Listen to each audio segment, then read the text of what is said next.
நீலகிரி மாவட்டம் உதகை குன்னூர் சாலையில் கட்டுப்பாட்டை இழந்த கார் சாலையோரத்தில் நிறுத்தப்பட்டிருந்த வாகனங்களின் மீது மோதி எதிரே இருந்த வங்கி வளாகத்திற்குள் புகுந்த சிசிடிவி காட்சி வெளியாகியுள்ளது. அதனை தற்போது பார்க்கலாம்.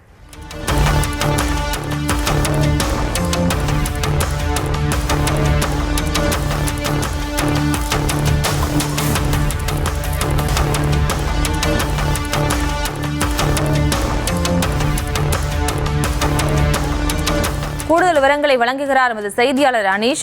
வணக்கம். என்ன நடந்தது, முழு விவரம்? வணக்கம். நீலகிரி மாவட்டம் உதகை குன்னூர் தேசிய நெடுஞ்சாலையில் நேற்று மாலை போக்குவரத்து நெரிசல் நிறைந்த நேரத்தில் அதிவேகமாக வந்த டவேரா வாகனம் ஒன்று கட்டுப்பாட்டை இழந்து விபத்தில் சிக்கியது.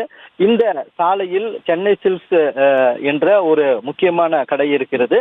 இந்த கடைக்கு எதிரே இருக்கக்கூடிய அதாவது வங்கியும் ஒன்று செயல்பட்டு வருகிறது.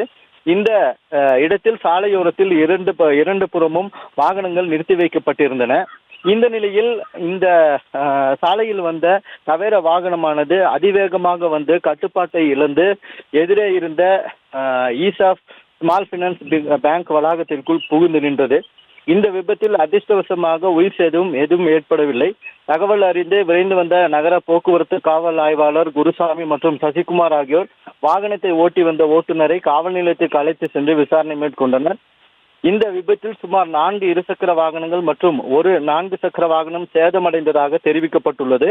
போக்குவரத்து நிறைந்த சாலைகளில் அதிவேகம் மிகுந்த ஆபத்தை ஏற்படுத்தும் என்பதை இந்த சம்பவம் உணர்த்துகிறது. பிரியங்கா, விவரங்களுக்கு நன்றி அனீஷ்.